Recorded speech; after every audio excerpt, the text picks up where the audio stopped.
अस्सलाम वालेकुम। पाकिस्तान की तमाम गवर्नमेंट प्राइवेट जॉब्स की अपडेट रहने के लिए यूआरपीडिया यूट्यूब चैनल को पर आप सभी का वेलकम है। चैनल को सब्सक्राइब कर लें, अपने दोस्तों के साथ लाजमी शेयर करें। मेरिट के बारे में बात करेंगे एसटीआई का, जो कि काफ़ी ज़्यादा चीज़ें जो है वो गलत हुई हैं, लेकिन क्या करें, ये गवर्नमेंट की पॉलिसी है, ये आप लोगों ने थोड़ी ना बनाई है और ये गवर्नमेंट का ही काम है। काफ़ी ज़्यादा कैंडिडेट के साथ ये चीज़ें जो प्रॉब्लम फेस करना पड़ रही है, लेकिन इसमें हकीकत यही है कि जो पॉलिसी है आपने उसी के अकॉर्डिंग चलना है। ठीक है, बाकी जितनी मर्ज़ी आप कंप्लेन कर लें, जो मर्ज़ी कर लें, आपका कुछ भी नहीं होना। जैसे कि मैं आप लोगों को ये स्क्रीन पे दिखा रहा हूँ। ठीक है, ये कोई 5 लोगों ने अप्लाई किया स्कूल के अंदर। सेम यूनियन काउंसिल मोजा को का जो ना एक ही कैंडिडेट है, ये जो लिखा हुआ है यस, इसका टोटल एग्रीगेट जो है ना वो बन रहा है 31.5। और इस लिस्ट में जो अदर यूसी का है, उसका जो टॉप वाले कैंडिडेट का मेरिट बन रहा है वो बन रहा है 69.5। ये तकरीबन आधे से ज़्यादा जो है वो फ़र्क आ रहा है।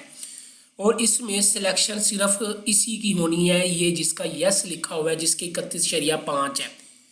तो राना सिकंदर हयात या गवर्नमेंट कैसे कह सकती है कि एसटीआई एक मेरिट बेस्ड पॉलिसी है स्कूलों में पढ़ाने के लिए? क्या आपको लगता है कि सेम यूनियन काउंसिल वाला पर्सन ही, और जिसका एग्रीगेट भी इतना कम है, इसने इतनी एफर्ट भी नहीं की, जिसकी वजह से इसके मार्क्स, एजुकेशन क्वालिफिकेशन भी बहुत लो है, तो क्या ये एक अच्छा टीचर साबित हो सकता है? ये तो आप लोग बताओ।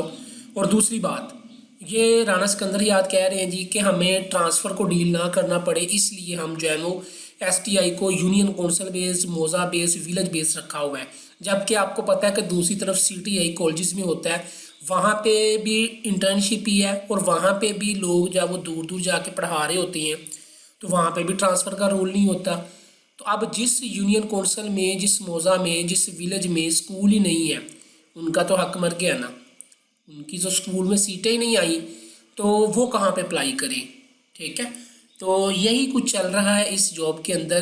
तो ये यूनियन काउंसिल बेस, सबसे पहले विलेज बेस देखा जाएगा। चाहे आपका एग्रीगेट जो है वो 20 हो, 15 100 में से विलेज बेस वाले को जॉब मिलेगी, उसके बाद मोज़ा बेस, और उसके बाद यूनियन काउंसिल बेस पे आएंगे।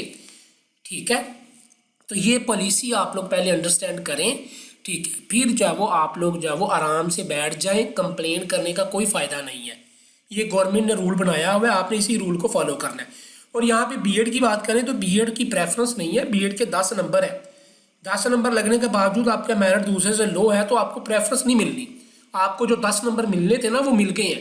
अब काफ़ी ज़्यादा कैंडिडेट वो कह रहे हैं जी कि 10 नंबर भी हमने मिल गए हैं और हमें प्रेफर भी किया जाए कि जी हमें सीट दी जाए, हमारा बीएड है। भैया, आपको 10 नंबर किस लिए दिए गए हैं? अगर 10 नंबर देने के बावजूद दूसरों से मेरिट आपका कम है, तो ये फिर आपका कसूर है, आपकी क्वालिफिकेशन, आपकी चीज़ें हैं ना। तो इन चीज़ों को आप लोग काइंडली अच्छे से अंडरस्टैंड करें, पॉलिसी को पढ़ें। आप लोग 16 पढ़े हो, 14 पढ़े हो, 18 पढ़े हो, एमफिल किया हुआ है, और अभी तक आप लोगों को एसटीआई की पॉलिसी की नहीं समझ आ रही कि ये हो क्या रहा है। ठीक है, प्रेफरेंस जो है वो सिर्फ विलेज बेस्ड वाले को मिलनी है। यानी कि जिस विलेज का वो कैंडिडेट है, अगर उसी विलेज में उसने अप्लाई किया हुआ है, तो उसकी जॉब कन्फर्म होगी, चाहे उसका एग्रीगेट जो है वो 100 में से 10 हो या 5 हो। ये पॉलिसी है एसटीआई की, उम्मीद आप लोगों को समझ आ गई होगी। तो इस चीज़ों को फिर मेरिट बेस्ड तो नहीं बोला जाएगा। मेरिट बेस्ड बोलना तो फिर बेवकूफ़ी है कि अगर बोला जाए जी एसटीआई एक मेरिट बेस्ड भर्ती है, ऐसा कुछ भी नहीं है।